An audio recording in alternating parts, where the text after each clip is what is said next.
இது எனது உள்ளூராட்சி தேர்தல் சம்பந்தமான விடயங்கள் மக்களுக்கு தெளிவுபடுத்துவதற்கான ஒரு கருத்தரங்கைத்தான் நான் இதிலே முன்வைக்கின்றேன். யாழ் மாநகர சபை சம்பந்தமானது மாத்திரம் இன்று அறிவிக்கின்றேன். யாழ் மாநகர சபை கடந்த 50 ஆண்டுகளுக்கு மேலாக எந்த விதமான ஒரு அபிவிருத்தியும் இல்லாமல் யாழ் மாநகர சபை இயங்குகின்றது. யாழ் மாநகர சபையிலே 2010ஆம் ஆண்டு தேர்தல் முடிந்து நடந்த முதலாவது தேர்தல், அதற்கு பிறகு வந்த தேர்தல் 15ஆம் ஆண்டு வந்த தேர்தல், இன்றைக்கு 10 ஆண்டுகள் தேர்தல் நடந்து 2 ஆட்சிகள் நடைபெற்றன.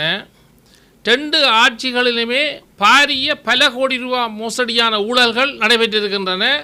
காரணம், முன்பு 2009ஆம் ஆண்டு காலப்பகுதியிலே ஒரு 5000 ரூபாயாக இருந்த ஒரு வரி 25,000 ரூபா ஆக பல மடங்காக வரிகளை மாநகர சபை கூட்டியது.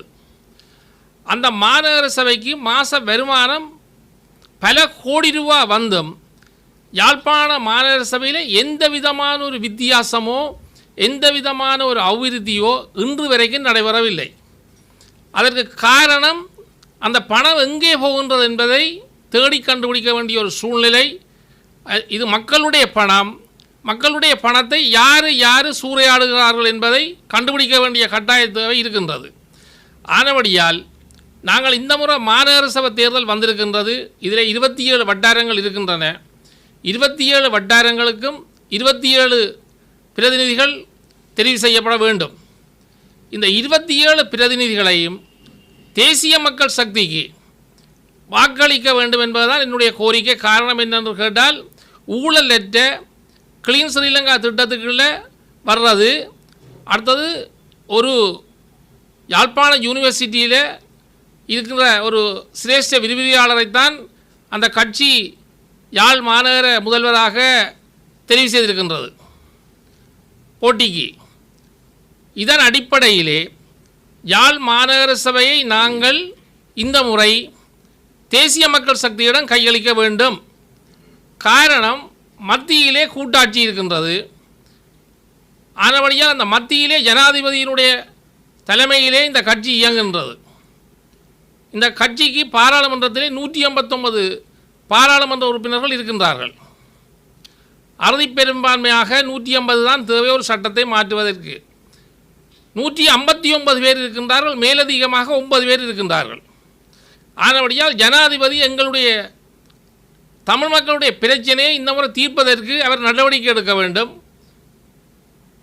இதன் ஒன்றாக மொத்த வடிவிலே வடமாகாணத்து மக்கள் அனைவரும் நாங்கள் தேசிய மக்கள் சக்திக்கு வாக்களிக்கின்ற பட்சத்தில் இந்த 5 ஆண்டுகளிலும் எங்களுடைய வளர்ச்சியை நாங்கள் கண்கூடாக காணலாம்.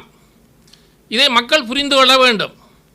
எங்களுடைய வாக்குகளை சிந்தாமல் சிதறாமல் நாங்கள் தேசிய மக்கள் சக்திக்கு வாக்களித்தால் 5 ஆண்டுகளில் என்ன நடைபெறும் என்பதை நாங்கள் பார்த்துக்கொள்ளலாம்.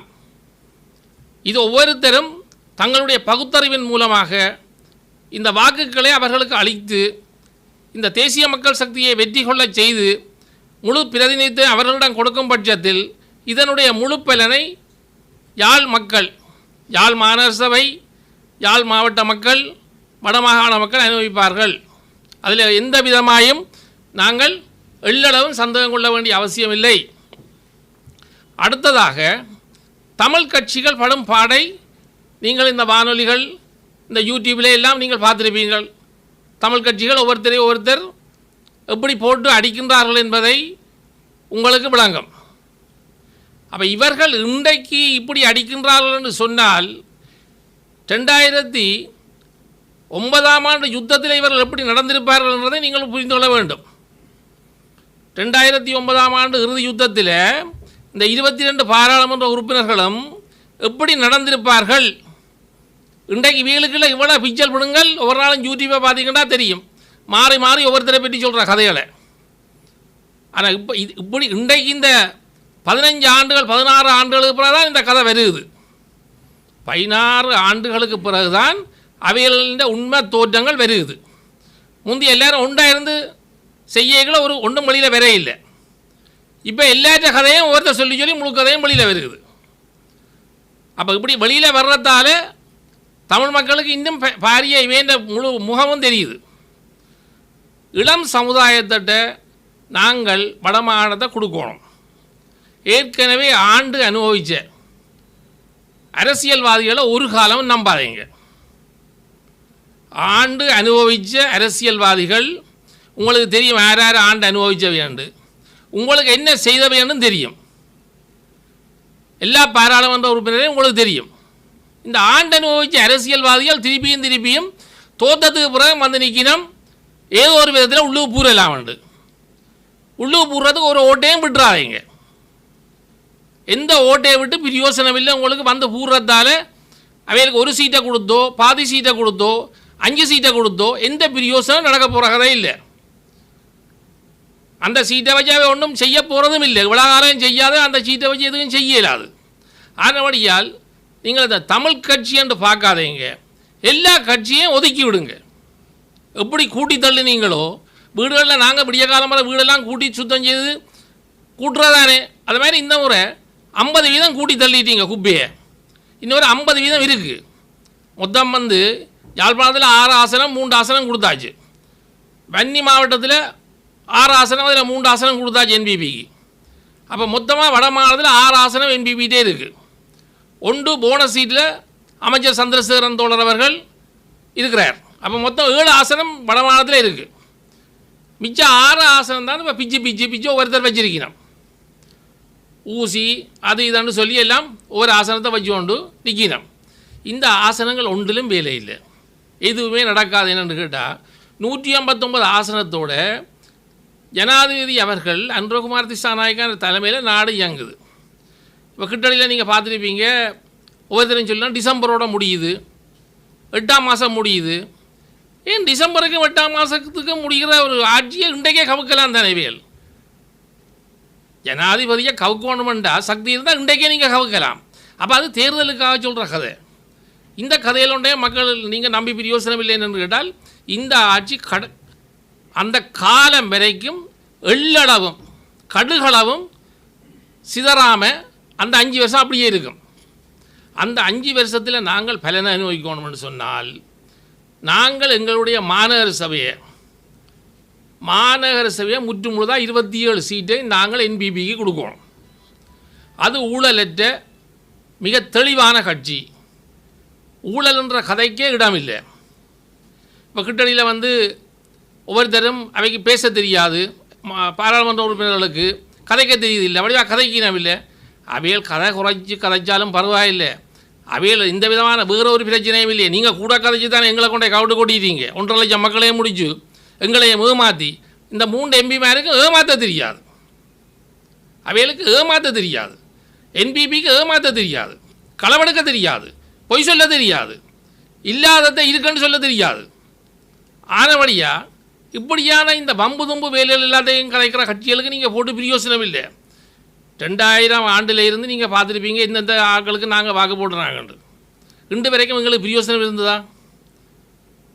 வீடுகளில் இருக்க இயலாது, நுழம்புத்தொல்ல யாழ் மாநகர சபையில் வீட்டில் கதவு திறக்க இயலாது, ஜன்னல் திறக்க இயலாது. அதுக்கு காரணம் கழிவு நீர்கள் முழுக்க தேங்கி நிற்கிது. டொய்லெட்டிலே வந்து ஃபிட்டுகள் எல்லாம் நிறைஞ்சு வழியுது. இதெல்லாம் கழிவுகள் முழுக்க அகற்றி கொண்டு போய் சுத்தப்படுத்தி செய்ய வேண்டிய திட்டங்கள் இருக்குது. இது என்பிபி செய்கிறது உடன்பட்டிருக்கு. மத்திய அரசு தான் எங்களுக்கு எதையும் செய்யலாம். நாங்கள் சில்லமாக கூட வாக்குகளை உடைச்சி போட்டு எதையும் செய்ய இயலாது. யாழ் மாநகர சபையில் இருக்கிற மக்கள், நீங்கள் 100க்கு 100 வீதம் இல்லை 1000 வீதம் இந்த 4 நாள் இருக்கு சிந்திங்க. மற்றது எங்களோட கிளீன் ஸ்ரீலங்கா திட்டத்துக்குள்ள நாட்டில் வந்து நாங்கள் எங்களுக்கு ஸ்டிக்கர் ஒட்டுற இல்லை, போஸ்டர் ஒட்டுற இல்லை. என்பிபி தேசிய மக்கள் சக்தி இந்த போஸ்டர்கள் எதுவுமே ஒட்டுற இல்லை. ஆனபடியா நீங்கள் போஸ்டர் இருக்குது தானே இப்போ விளம்பரம் செய்யலை அதுன்னு யோசிக்காதீங்க. விளம்பரம் தேவையில்லை, எங்களுக்கு இருக்கிற விளம்பரம் காணும். நீங்கள் எங்களுக்கு வந்து தேசிய மக்கள் சக்தி நீங்கள் வாக்களிச்சிங்கன்னு சொன்னால் மாநகர சபை அடுத்த 5 ஆண்டில் மாபெரும் அபிவிருத்தியை நோக்கி போகும். அதில் நீங்கள் கடுகளவும் நீங்கள் சிந்திக்க வேண்டிய அவசியம் இல்லை. இந்த வாக்குகளை கொண்டே நீங்கள் வேறு யாருக்கும் போட்டிங்கன்னு சொன்னால் சுடலைக்கு கொண்டே குப்பையை போடுற மாதிரி தான் இருக்கும். அந்த வாக்கால் எங்களுக்கு எந்த பிரயோசனமும் வராது. எந்த கட்சிக்கும் நீங்கள் போடுறதால எந்த பலனும் பெற போகிறது இல்லை. யாழ் மாநகர சபையை நாங்கள் ஒரு மிக சிறந்த ஒரு தலைநகரமாக்கணும்னு சொன்னால் எங்களுடைய கனவு யாழ் மாவட்டத்து மாநகர சபையை நாங்கள் மிக ஒரு சிறந்த ஒரு மாநகர சபை ஆக்கணும்னு சொன்னால் இதை நாங்கள் என்பிபிக்கு தான் கொடுக்கணும். ஆனபடியால் உங்கள்கிட்ட தயவாக நான் போன முறையும் என்பிபிக்கு வாக்களிங்கன்னு சொல்லி வாக்களித்து 3 ஆசனம் கிடைச்சது, மொத்தமாக 6 ஆசனம் கிடைச்சிருக்கு. இந்த முறையும் சொல்கிறேன், இந்த வாக்குகளை யாருக்கும் அளிக்க போகாதீங்க, எந்த பிரயோசனமும் இல்லை. அதனுடைய என்பிபிக்கு தேசிய மக்கள் கட்சிக்கு இந்த வாக்குகளை அழியுங்கன்னு சொல்லி இது ஒரு மிகப்பெரிய ஒரு சிறந்த திட்டத்தை உருவாக்கின 5 வருஷம் என்று சொல்லி உங்களுக்கு உத்தரவாதம் தர்றேன். நீங்கள் இந்த வாக்குகளை அவர்களுக்கு போடுங்க. உங்களிடமிருந்து நான் அன்பாக விடைபெற்றுக் கொள்கின்றேன். மக்கள் சக்தி வாக்களிப்பதால் யாழ்ப்பாணம் மாநகர வளமாக இருக்கும் என்ற ஒரு உத்தரவாதத்தை வழங்குவீங்க. நீங்கள் கட்சியினுடைய அடிப்படை உறுப்பினரோ இல்லை பாராளுமன்ற உறுப்பினரோ எதுவும் இல்லாத நிலையில் அந்த உத்தரவாதத்தை நீங்கள் எப்படி நடைமுறைப்படுத்த? நாங்கள் எல்லா அமைச்சர்மாரோடும் எனக்கு தொடர்பு இருக்குது, மேல்மட்டத்தில் எனக்கு தொடர்பு இருக்குது, யாழ்ப்பாணத்தில் உள்ள அமைச்சர் சந்திரசேகர் அவர்களோட நிறைய தொடர்பு இருக்குது. அதனுடைய நான் எனக்கு எல்லாரோடும் நான் கதைச்சு தான் நான் இந்த முடிவெடுத்திருக்கிறேன். ஓம் வேட்பு மனுவிலேயே தேர்தல் முறைமைக்கு மாறாக இன்னொரு பிரதேசத்துக்குரியாக தான் முதன்மை வேட்பாளராக போட்டிருக்கிறார்கள். அது உண்மையிலேயே ஒரு தேர்தல் முறைகேடு. ஏற்கனவே ஆரம்பத்திலேயே அவ்வாறு முறைகேடு இருக்கும் போது அதை எப்படி உறுதிப்படுத்தலாம்? முறைகேடுகளை பற்றி தேர்தல் திணைக்களம் தான் ஆராயணும். நானோ அப்படி இல்லாட்டி ஒரு பத்திரிகையாளரோ ஆராய இயலாது.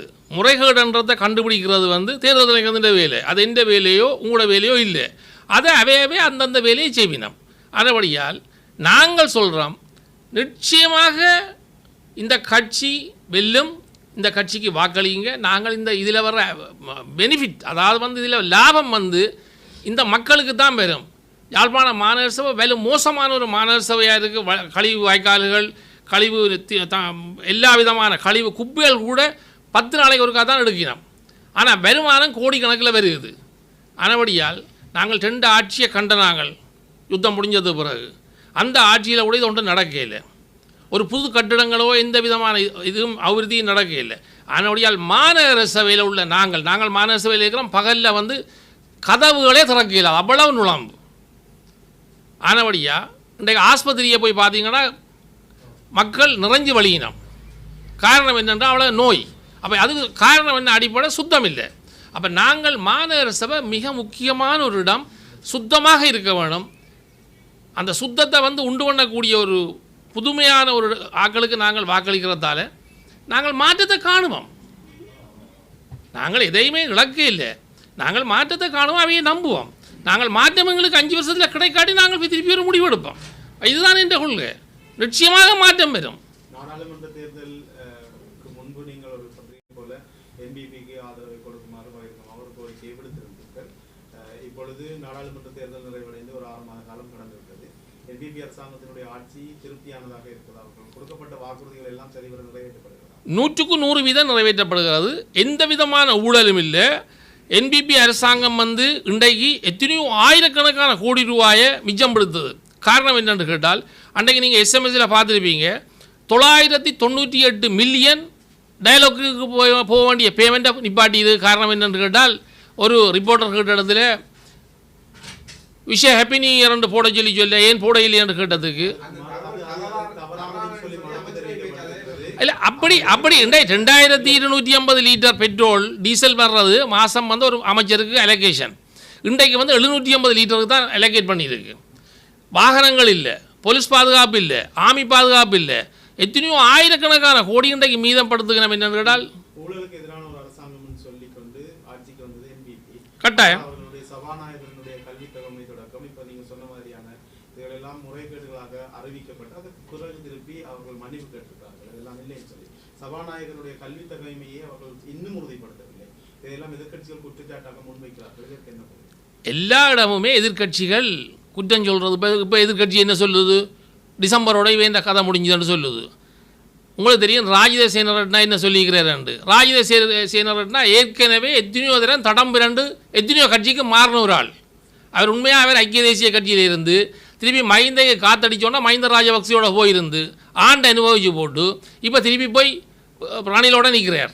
அதனுடைய இவியல்ன்ற கதைகள் எல்லாம் வந்து பாருங்க தாங்க எப்படி அம்பக் பண்ணலாம்ன்றதான் கதை. உண்மையாக வந்து இது நாங்கள் 5 வருஷம் நாங்கள் ஆட்சியை கொடுத்துருக்குறோம். 5 வருஷத்தில் எங்களுடைய நாட்டு இன்றைய ஜனாதிபதி அன்றகுமார் திசாநாயக்கா எங்களுக்கு என்ன செய்ய போகிறேன்றது நாங்கள் அவரை நம்ப வேண்டிய கட்டாயத்தில் இருக்கிறோம். என்னென்று கேட்டால் ஒரு காரணம் இருக்கின்றது, அவர் ஒரு போராளி. எங்களுடைய தேசிய தலைவர் ஒரு போராட்டி, அவர் மரணித்தவர். ரோண விஜய் வீரா சுட்டு எரிக்கப்பட்ட அறகுறையா அவரும் மரணித்தவர். எங்களுடைய தேசிய தலைவரும் சுட்டு எரிக்கப்பட்டவர். ஆனபடியால் நாங்கள் இந்த இனம் தமிழ் இனம் சிங்கள மக்களும் 1 லட்சத்துக்கு மேற்பட்ட ஜேவிபி மக்கள் காலமாயிருக்கிற இளைஞர்கள், எங்களிலும் கிட்டத்தட்ட 1 லட்சம் இளைஞர்கள் காலமாயிருக்கு, 1.5 லட்சம் மக்கள் 2 லட்சம் மக்கள் காலமாயிருக்கிறார்கள் யுத்தத்தில். அப்போ நாங்கள் அந்த ஒற்றுமையில் இடதுசாரி கொள்ள அடிப்படையில் நாங்களும் இடதுசாரி கொள்ள தான் எங்களுக்கு தேவை. ஜேவிபின்ற கொள்ளையும் என்பிபின்ற கொள்ளையும் இடதுசாரி கொள்கை. ஆனபடியால் ரெண்டும் போராடி இந்த நிலைக்கு வந்து அவை ஜனாதிபதியாக இன்றைக்கு வந்திருக்கிறபடியால் எங்களோட பிரச்சனைக்கு அவர் கட்டாயம் ஒரு சொல்யூஷன் தருவார் என்ற நாங்கள் பட்ட துன்பங்கள் அவைக்கு தெரியும். இதே துன்பத்தை அவையும் கண்டுதான் வந்திருக்கிறோம்.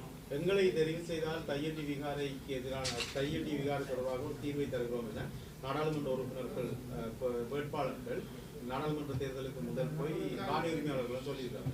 ஒரு தேர்தல் முடிந்து 6 மாதம் காலமாக்கியும் எங்களை வந்து அவர்கள் இன்னும் சந்தித்து ஒரு வார்த்தை கூட பேசவில்லை என காணி உரிமையாளர்கள் குற்றம் சாட்டுகிறார்கள். எந்த கட்சி உரிமையாளர்கள் யாரை கேட்டவ இல்லை, அதை எந்த கட்சியில் கேட்டவ? என்பிபிக்காரர்கள் எங்களை வந்து இன்னும் சந்திக்கவில்லை. அவர்கள் தேர்தலுக்கு முதல் போய் சொல்லியிருக்காங்க, நீங்க எங்களை தெரிவு செய்தால் உடனடியாக தீர்வு தருவோம். அதில் உண்மையான பிரச்சனை என்னென்று கேட்டால் நாங்கள் யதார்த்தமாக புரிஞ்சு கொள்ள வேணும். தையிட்டி வந்து அப்பப்போ வந்து தேர்தலுக்காக வர்ற ஒரு விவகாரம். தையிட்டி விவகாரத்தில் தையிட்டி விகார ஒரு இரவில் கட்டி முடிக்கப்பட்டதில்லை. எத்தனை பேர் இன்றைய சட்டத்தாரணிகள் அதில் இருக்கணும்? 10 சட்டத்தாரணிகளுக்கு மேலே இருக்கணும் அந்த கட்சிகளில். அதை பற்றி கதைக்கிறவன் இவையெல்லாம் ஒரு ஸ்டே ஆர்டர். மல்லாக நீதிமன்றம் 96ஆம் ஆண்டிலேருந்து இயங்குது. மல்லாக நீதிமன்றத்தில் ஒரு ஸ்டே ஆர்டர் எடுத்துருக்கலாம் தானே அத்திவாரம் போடைகளே. இந்த சட்டத்தாரணிகள் எத்தனை சட்டத்தாரணிகள் இருக்கிறீங்க ஒவ்வொரு கட்சியிலும்? சைக்கிள் கட்சியில் எத்தனை சட்டத்தாரணி இருக்குது? தமிழரசு கட்சியில் எத்தனை சட்டத்தாரணி இருக்குது? அப்போ இவையில் அதுக்குரிய நடவடிக்கை எடுக்காமல் இந்த தேர்தல் வர்ற காலத்தில் மட்டும் இந்த தையிட்டி விகாரை என்றது ஒரு புத்த சமயத்தில் ஒரு விகாரையாக நாங்கள் கோயில் கட்டுற மாதிரி அதை கட்டிட்டோம். அதில் சரி இருக்கலாம், பிழை இருக்கலாம். ஆனால் அந்த சரியை பிழைன்னு சொல்லி நாங்கள் சொல்லி வாதாட வரே இல்லை. ஆனால் அதை கட்டி முடிக்கும் வரைக்கும் வேண்டித்திர கொண்டவன் கட்டி முடிச்சு அதுக்கு கும்பாசம் முடிஞ்சதுக்கு பிறகு நீங்கள் இந்த தையிட்டி என்று விளையாட இதன்றீங்க. என்பிபி நாடாளுமன்ற உறுப்பினர்கள் சந்திக்கத்தான் வேணும் என்று சொன்னால் அவர்கள் போய் சந்திப்பார்கள். சந்திச்சு வந்து முடிவெடுக்கிறதுக்கு வந்து அது குற்றம் வந்து அவை என்ன ரீதியில் அவை வந்து வேறு கட்சிகளுடன் நின்றோடு சொல்லினோம். அவை வந்து சைக்கிள் கட்சி வேறு கட்சியில் அவைக்கு பின்புலத்தில் இருக்கணும். மாதிரி அவை வந்து இந்த உறுதியை விழாக்காலம் 15 வருஷம் இங்கே வச்சிருந்தவன் அவைக்கு தெரியாதா நீதிமன்றம் இருக்குண்டு. நாங்கள் இலங்கையில் வந்து சட்டத்துறை வந்து என்னத்தை நாங்கள் செய்தாலும் சட்டத்துக்குள்ளே போனோம்னு சொன்னால் எங்களுக்கு ஒரு தீர்மானம் பெறும் கட்டாயம். அது ஒரு தீர்மானம் பெறாமல் இருக்காது. ஒரு ஸ்டே ஆர்டர் ஒரு நாளில் எடுக்கலாம். காலம்பரை நாங்கள் நீதிமன்றத்துக்கு ஒரு ஸ்டே ஆர்டரை கொடுத்தோம்னு சொன்னால் நீதிபதி அவர்கள் பின்னேறதுக்கு அந்த ஸ்டே ஆர்டர் சரியாக இருந்தால் சைன் பண்ணுவார் நீதிபதி.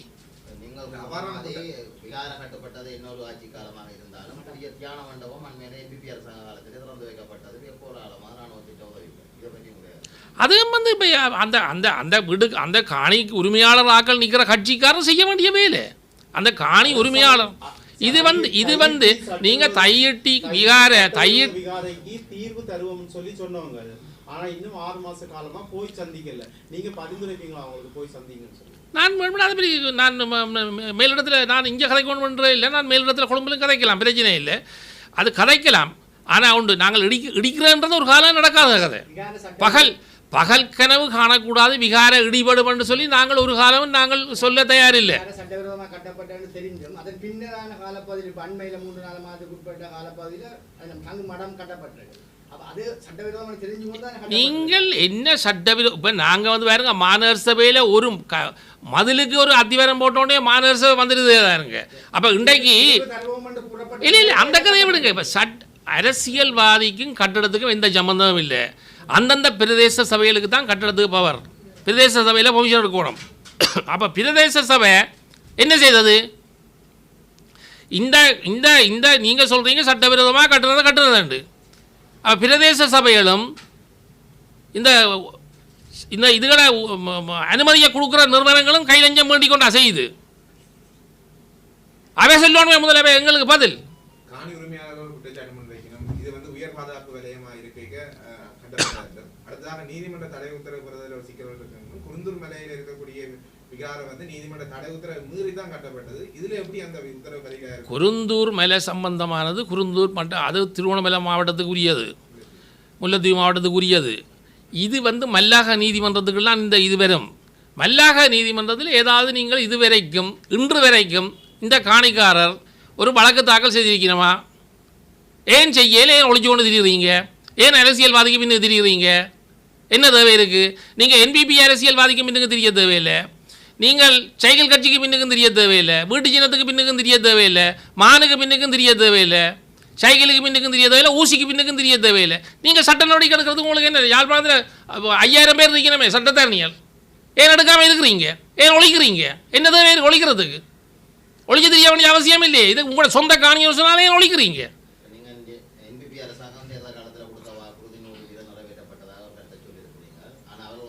100% நிறைவேற்றப்பட்டதோ 100% 99% பட்டதோ இப்போ 6 மாதம்தான்.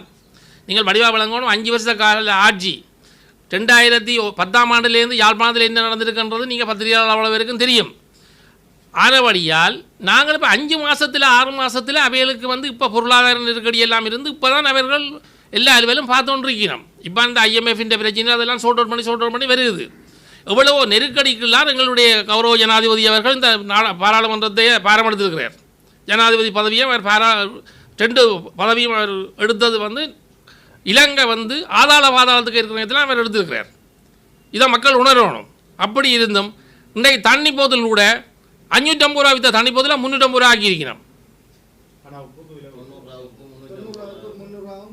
அது உப்பு இல்லை உப்புன்னு சொன்னால் உப்பு வந்து அம்மாந்தோட்டையிலேருந்து தான் இவ்வளோ உப்பு வந்தது. அம்மாந்தோட்டையில் மழை கூடி உப்பு நியாயமாக அழிஞ்சு போச்சு. அதுக்கப்புறம் இறக்குமதியும் செய்தவை. இப்போ உப்பு வந்து இந்த மாதம் அடுத்த மாதம் தான் உற்பத்தி ஆகிற காலம். அதை வந்து இப்போ 5000 ஏக்கருக்கிட்ட எலிஃபென்ட் பாஸும் குறிஞ்சாத்தீவும் இருக்குது. இதை விட அராலித்துறையில் ஒரு உப்பளம் இருக்குது. இதை விட செம்மணியில் ஒரு உப்பளம் இருக்குது. உங்களுக்கு ஞாபகம் இருக்கோ தெரியாது, விடுதலை புலிகள்ன்ற காலத்தில் ஆனவர்கள் சண்டை நடந்து கொண்டிருந்த காலத்தில் ஜாழ் மாவட்டத்தில் 9 லட்சத்துக்கிட்ட மக்கள் இருந்தது. 9 லட்சம் மக்களில் உப்பு வந்து இந்த செம்மணியும் இந்த அராலித்துறையும் தான் உப்பு கொடுத்தது.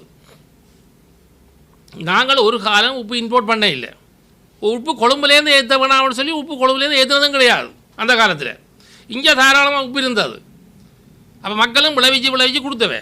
அப்போ எங்களோட இளைஞர்களும் வந்து பாருங்க, நீங்களும் வந்து முயற்சி செய்யணும் பாருங்க. நீங்கள் முயற்சி செய்யாமல் எதையும் கேட்கலாது. இப்போ இந்த செம்மணி பாருங்க, இந்த 20 வருஷமாக கிடக்கு. ஒரு அப்ளிகேஷனை கொடுங்களேன் நீங்கள் எல்லோரும் சேர்ந்து. எங்களுக்கு நாங்கள் ஒரு 20-50 பேர் எடுத்து செய்கிறோம். ஏன் செய்யாமல் இருக்கிறீங்க? நீங்கள் ஏதாவது வாழ்க்கையில் உங்களுக்கு கோரிக்கை வச்சுக்கிறீங்களா? இளைஞர்கள் இன்றைக்கு இருக்கிற இளைஞர் சமுதாயம் ஏதாவது ஒரு கோரிக்கை வைக்கிறீங்களா அரசாங்கத்திட்ட? ஏன் வைக்காமல் இருக்கிறீங்க? வையுங்களன் கோரிக்கையில். இந்த அராலி வழியில் கிடக்கு உப்பளம், ஒரு கோரிக்கையை வையுங்க. ஒரு 50 பேர் சேர்ந்து நாங்கள் அந்த உற்பத்தி செய்ய போகிறோம், எங்களுக்கு பங்கிட்டு அடிவில் 35 வருஷம் குத்தகைக்கு தாங்கன்னு கேளுங்க. ஏன் கேட்காமல் இருக்கிறீங்க? உங்களுக்கு கேட்கறதுக்கு உரிமை இருக்குதானே? நீங்கள் விலை ஊறத்தை தான் கதைக்கிறீங்க. நாங்கள் ஏன் உற்பத்தி செய்யக்கூடாதுன்றதை சொல்லுங்களேன். நீங்கள் கேளுங்க, கேட்டு கிடைக்காடி எங்களோட கதையுங்க. நிச்சயமாக இந்த அரசாங்கம் கட்டாயம் உங்களுக்கு எல்லா அலுவலும் நீங்கள் கேட்குற உதவிகள் செய்யும். விவகாரத்தில் வந்து இப்போ ஏற்கனவே சிறையில் ஜனாதிபதி உரையில் இங்கே சொல்லியிருந்தார். இருந்தாலும் சட்டமாதிப திணைக்களத்தை சாட்டி அவர்கள் விடுவிப்பு நடவடிக்கை ஈடுபட்டு கொண்டிருக்கின்றது. இந்த நிலையில் வந்து 10 பேர் அதாவது தண்டனை தீர்க்கப்பட்ட கைதிகள் இருக்கிறார். ஜனாதிபதி இனத்தால் பொது மன்னிப்பில் ஒரே நாளிலே விடுதலை செய்யக்கூடிய அதிகாரம் அவற்றை கையிலே இருக்கு. ஏன் அவர் விடுதலை செய்யவில்லை? அது நீங்கள் கேட்குற கேள்வி ஒரு நியாயமான கேள்வி, உண்மையான கேள்வி. மனச்சாட்சிக்கு நீங்கள் அது உண்மையாக அதை விடுதலை செய்யணும் என்றால் அந்த யுத்தம் முடிஞ்சுது. இது சம்பந்தமாக நாங்கள் ஜனாதிபதியை எல்லோரும் ஒரு நாளைக்கு நீங்கள் வாங்க, பேப்பர் ரிப்போர்ட்டர்ஸ் எல்லாம் இந்த எலெக்ஷன் முடியட்டும், தேர்தல் முடிய நான் எந்த கணக்கில் கூட்டிகிட்டு போகிறேன். ஒரு மீடியாவை வச்சு அவர்கிட்ட கேட்டு அவர் ஏன் விடுதலை செய்யலான்றதை நாங்கள் கேட்போம். ஏனெண்டா அவர் மன்னிப்பு கொடுக்க அவர் கேளும். ஏன்னா இது யுத்தம் முடிஞ்சுது. யுத்தம் முடிஞ்சது மட்டும் இல்லை பாருங்க, இனிமேல் எந்த காலத்திலேயும் வந்து ஒருத்தரை ஒரு துவக்க தூக்குறதுக்கு இங்கே வடமாநிலத்தில் ஒருத்தரும் தயாரும் இல்லை. ஏன்னா அந்தளவுக்கு எங்களோட மக்கள் நொந்து நூலாகி நிற்கிறோம். ஆனால் ஜனாதிபதி இப்போ நீங்கள் இவர் கேட்குற கேள்வி ஒரு தரமான கேள்வி. அதில் ஒரு 3 பேர் 4 பேரத்தெல்லாம் விடத்தான் வேணும். இது சம்பந்தமாக நாங்கள் கதைக்கோணும் பாருங்க. நாங்கள் எதையும் கேட்காமல் பெற இயலாது பாருங்க. நாங்கள் அடிக்கடி கேட்கணும். நீங்கள் கேட்குற கேள்வி ஒரு நியாயமான ஒரு தர்மமான கேள்வி. நிச்சயமாக நாங்கள் அது சம்பந்தமாக நாங்கள் ஒரு கதைச்சி திருப்பி ஒரு தீர்மானத்தை எடுத்து திருப்பியும் கதைப்போம். கதைச்சி நாங்கள் அந்த விடுதலையை நாங்கள் கொண்டுடலாம். ஏன்னா அந்த 10 பேரை விடுதலை செய்யலாம். அவர் ஏற்கனவே அது விடுதலை செய்யக்கூடிய ஒரு நிலையிலான் இருக்குது. ஏன்னா அது பொது மன்னிப்புன்ற அடிப்படையில் அதை விடலாம். அதில் மாற்று கருத்துக்கிடம் இல்லை. ஆனால் இனி அவருக்கும் எங்களுக்கு ஒரு நாளைக்கு இவ்வளோ பிரச்சனை இருக்குன்னு சொன்னால் அவர் ஒரு நாட்டு தலைவராக இருக்கிறதுக்கு ஆயிரக்கணக்கில் பிரச்சனைகள் இருக்கும். நாங்கள் அதை ஒரு அணுகிற விதமாக கதைச்சி எல்லோரும் சேர்ந்து இடைக்கிட அது சம்மந்தமாக கதைக்கணும். கதை கேட்கல நாங்கள் செய்யலாம். அதனுடைய நீங்கள் இந்த மீடியா தான் அதை கொஞ்சம் புஷ் பண்ணணும். நானும் வாரன்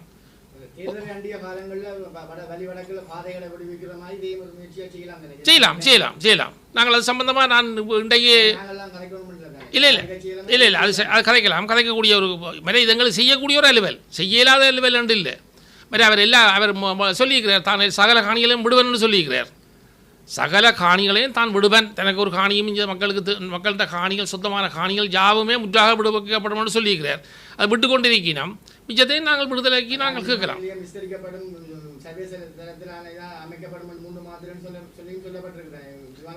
கட்டாயமாக அது நடக்கும். இல்லை அது இப்போ என்னென்னு கேட்டால் இப்போ லேட்டஸ்ட் டெக்னாலஜியில் எங்களுக்கு இருக்கிற ஏர்போர்ட்டே காண வேண்டாம். எங்களுக்கு ஒரு பக்கம் கடல்லானே இருக்குது. எந்த பெரிய விமானமும் கடலால் இறங்கலாம். இருக்கிற காணி மிச்சமாக காணும். அதில் மாற்றுக்கிறது கிடமில்லை. என்னென்னு கேட்டால் எங்களுக்கு ஒரு பக்கம் இல்லை கடல் வர்ற லேண்டிங் எல்லாம் கடலுக்குள்ளாலான் வரும். இறங்குறதுக்கு மட்டும்தான் தேவை. அதனுடையால் நாங்கள் அடுத்து அவரோட நாங்கள் இந்த தேர்தல்களுக்கு நாங்கள் முழு ஆதரவை மக்கள் தெரிவித்து அவை இப்போ எங்களுக்கு ஒரு 5000 கோடி ரூபா ஒதுக்கி இருக்கிறோம். 5000 கோடி ரூபா இலங்கைக்கு எங்களை வடமாகாணத்துக்கு தான் முதலாவது கூட ஒதுக்கி இருக்கிறோம். நான் இந்த இளைஞர்களோ இந்த யுவதிகள்கிட்ட கேட்குறது, நீங்கள் செய்ய வேண்டியது ஒன்று தான். இந்த தேசிய மக்கள் கட்சியின் ஆதரவில் நீங்களும் ப்ராஜெக்டுகளை தயாரித்து தாங்க. நீங்கள் ஒவ்வொரு ப்ராஜெக்டுகளையும் செய்யுங்க. செய்ய இயலாதுன்னு இல்லை. நீங்கள் கேட்டு கிடைக்காட்டி அதுக்கு நான் பொறுப்பு சொல்கிறேன். நீங்கள் கேளுங்க. நாங்கள் கேட்காம இருக்கக்கூடாது. நாங்கள் எதையும் கேட்டால் தான் கிடைக்கலாம் பாருங்க. நீங்கள் கடந்த ஆட்சியில் விடுவிக்கப்பட்ட வழிவடக்கு காணிகள் கூட இன்னும் அப்போ நீங்கள் விடுவிக்கப்பட்டன்னு சொல்லக்கூடாது. விடுவிக்கிறேன்னு சொல்லி விடுவிக்காமல் இருக்குன்னு சொல்லுங்கள். அது சம்பந்தமாக அந்த எல்லாரும் அதுக்கு ஒரு கடிதத்தை தெரிஞ்சு சொல்லுங்க.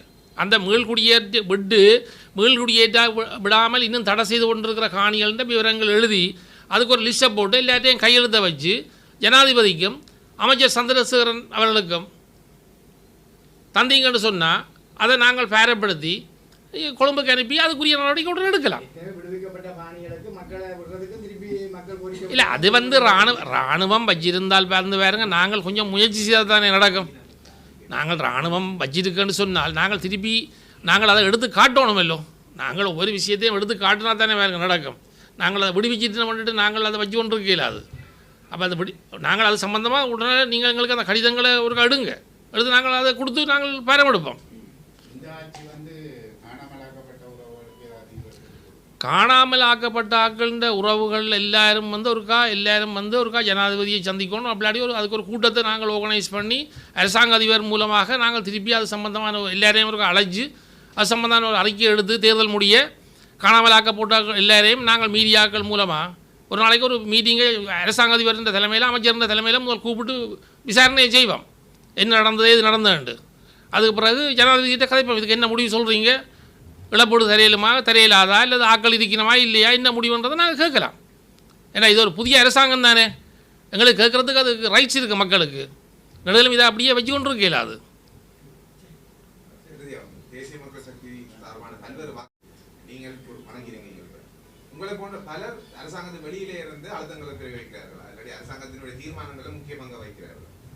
அவையில் ஒரு காலம் யாருக்குமே இந்த அழுத்தம் கொடுக்குறீங்கள பாருங்க. இந்த கட்சி எவர்கிட்ட ஒரு ரூபா காசை உதவி வேண்டினதோ ஒரு விதமான ஒரு அழுத்தத்தையோ கொடுக்குற இல்லை.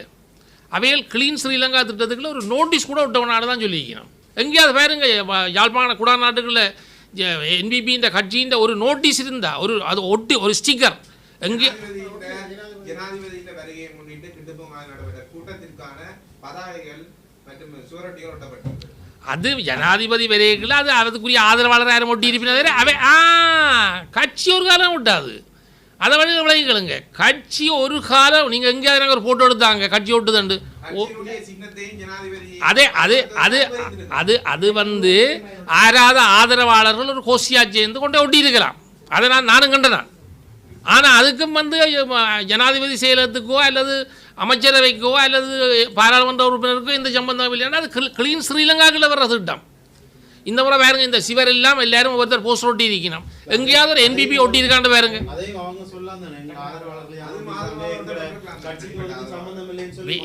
இல்லை அது இல்லை. இது வந்து நாங்கள் வந்து எல்லாத்தையும் தூக்கி பார்க்கலாம் பாருங்க. எங்களோட கட்சி வந்து மிகவும் க்ளீனாக இருக்குது பாருங்க. அதில் வந்து மாற்று கருத்துக்கு இடமில்லை. நீங்கள் இன்னும் 1 வருஷம் 2 வருஷம் போகத்தான் நீங்கள் இதை பற்றி கூடுதலாக குறைச்சி கதைக்கணும் என்னென்னு கேட்டால் எங்களோட கட்சியில் ஒரு 6 மாதம் தான் பாருங்க இந்த கட்சி இயங்குது. இன்னும் 1 வருஷம் 2 வருஷம் நீங்கள் பார்த்துட்டு நீங்கள் என்ன கேள்வி, என்ன குறை இருக்குது, என்ன குற்றம் இருக்குது உடனடியாக கேளுங்க. கடந்த பாராளுமன்ற தேர்தலில் தேசிய மக்கள் சக்திக்கு ஆதரவாக வாக்கு சேகரித்தவர் என்ற அடிப்படையில் உங்களை கேள்வி, பிரதேச ஒருங்கிணைப்பு குழு கூட்டங்களாக இருக்கலாம், மாவட்ட ஒருங்கிணைப்பு குழு கூட்டங்களாக இருக்கலாம், பலவற்றும் முரண்பாடான நிலைமையில இடையில கைவிடப்படுது. அவ்வாறான நிலைமையில உள்ளூராட்சி சபைகள் இவ்வாறு ஒரு நேர்மையான ரீதியில அதில் நிச்சயமாக நீங்கள் கேட்குற கேள்வி, நான் வந்த டிவி அந்த ப்ரோக்ராம்கள் பார்த்து நான் அதில் நீங்கள் உண்மையாக கூட ஒவ்வொருத்தரும் கூட மனச்சாட்சியை தொட்டு சொல்லுங்கள். ஒவ்வொருத்தரும் யாழ்ப்பாணத்தில் பிறந்த அவ்வளோ பேரும் அதில் கதைக்கிறதெல்லாம் ஒரு தர்மமான கதையாக நியாயமாக குழப்புறத்துக்கண்டே வந்திருந்து கதைச்சால் இப்போ நீங்கள் என்னிட்ட கேள்வி கேட்க நான் உங்களுக்கு எவ்வளோ அன்பாக பதிலளிக்கிறேன்.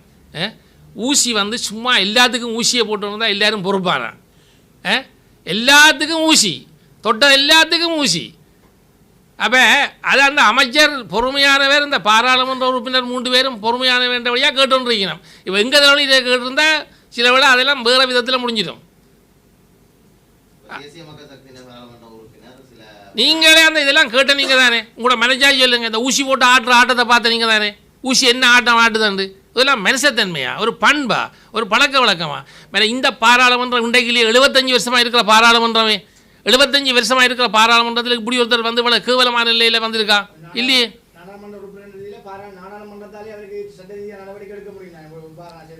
அது அது கண்டும் காணாமல் இருக்கிறேன்டா எடுத்த உடனே அவையில் எது நடவடிக்கை எடுத்தாலும் உங்களுக்கு நீங்கள் சொல்லுவீங்க இப்படி ஒருத்தருக்கு எடுத்து போட்டீங்கன்ட்டு. அதனுடைய அவர்கள் ஒரு மனிதாயமான ரீதியாக கொஞ்சம் காலத்தை விட்டுட்டுனான். அவைகள் வந்து இதை எடுத்தாலும் நீங்கள் சொல்லுவீங்க என்ன இப்படி ஒருத்தருக்கு எடுத்துட்டீங்களே நீங்கள் எங்கட இனத்துக்கு தமிழ் இனத்துக்கு வேண்டுவீங்க. அதனுடைய நீங்களே கூட மனச்சாட்சிக்கு சொல்லுங்களேன் இது சரியா பிள்ளையாண்டு. அது அமைச்சர் பொறுமையானவர் என்றபடியாக அவர் பொறுமையாக இருந்து கடைப்பிடிக்கிறார். அவ்வளோதான் எனக்கு தெரியும். அபிவிருத்தி சம்பந்தமான நீங்கள் கருத்துக்களை எம்பிபி கட்சியினுடைய மாநகர முதன்மை வேட்பாளர் திருவுரையாளர் கபிலன் அவர்கள் ஊடக சந்திப்புகளில் கவித்து வருகிறார். இதுக்கான காரணம் என்னன்றது ஆனால் அவர் வந்து உண்மையிலேயே நான் அவரோட கொஞ்சம் நேரம் பேசுகிறார். ஆனால் அவர் வந்து அது நான் எனக்கு என்ன காரணம் எனக்கு சொல்ல தெரியும் நான் கேட்குறேன். ஆனால் வந்து சரியான ஆள் வேலை இரவு 11 மணி 12 மணி வரைக்கும் வேலை செய்ய விடிய காதால் 5 மணிக்கு வேலை வழங்குறேன். அவர் தான் நேர இந்த மாநகர சபை அலுவல் மாநகர சபையை விட வேறு பிரதேசங்களுக்குரிய வேலைகளையும் அவரே தானே போய் நின்று பார்த்து கண்காணித்து கொண்டு இருக்கிறார். கடும் வேலைப்பழுவில் இருக்கிறார் என்றதை நான் இந்த கண்கூடாக கண்டேன். நான் அவர் அப்படி ஒழிக்க வேண்டிய ஒரு தேவையும் இல்லை. எந்த விதமான குற்றமும் 1% கூட அவரில் எந்த குற்றத்தையும் யாரும் வைக்கையில் நான் வடிவாக விசாரித்து பார்த்துறான். அதனுடையால் அவர் மாநகர சபைக்கு யாழ்ப்பாண யூனிவர்சிட்டி பல்கலைக்கழகத்திலேருந்து வர்ற முதலாவது சிரேஷ்ட விரிவியாளர் அவரை நம்பி நாங்கள் கொடுக்கலாம். இதில் ஒரு வர்த்தகரோ அப்படி இல்லாட்டி இதை வந்து கொள்ளையடிக்கிறதுக்கு மாநகரசபைகளால் கொள்ளையடித்த மாதிரி யாரும் அடிக்கிறதுக்கோ எந்த விதத்திலும் 1 ரூபா காசை கூட மாநகர சபையினுடைய பணத்தை மக்களுடைய பணத்தை 1 ரூபாயத்தெல்லாம் வீணாக்கிறதுக்குரிய நிலைமை ஒரு காலம் ஏற்படாது. அதே நேரம் யாழ்ப்பாணம் ஒரு புதுப்பொலிவில் 5 வருஷத்துக்குள்ள வேறு நீங்கள் பாருங்கள் இந்த மலசல கூட பிரச்சனை, மலக்கழிவு சில கழிவுகள் வேஸ்ட் வாட்டர்களுக்கெல்லாம் ட்ரைனேஜ் சிஸ்டங்கள் கொண்டு இப்படியே கொண்டு போய் தள்ளி விடுறதுக்குரிய திட்டங்கள் அவ்வளோ வாய்க்கால் வடிவால் அமைப்பு அது ஒரு வெளிநாடுகளில் கதைச்சிருக்கு. அந்த திட்டம் முழுக்க 100% நடைபெறும். நுழம்புத்தொல்ல முடியும். ஒரு நியூ சிட்டி ஒன்று வரும், அண்டர் கிரவுண்டில் கேபிள் வருது. அதனுடைய நிச்சயமாக மக்களது பலனை நீங்கள் அளிக்கிற வாக்குகள் எல்லா பலனும் நிச்சயம் வரும் மாநகர சபைக்கு. அதில் மாற்று கருத்துக்கிடவில்லை. நீங்கள் நம்புங்கள், நடக்கும். தொழிலதிபர் பின்னணியின் ஊடக சந்திப்பு யாழ் ஊடக மையத்தில் இன்றைய தினம் இடம்பெற்றது.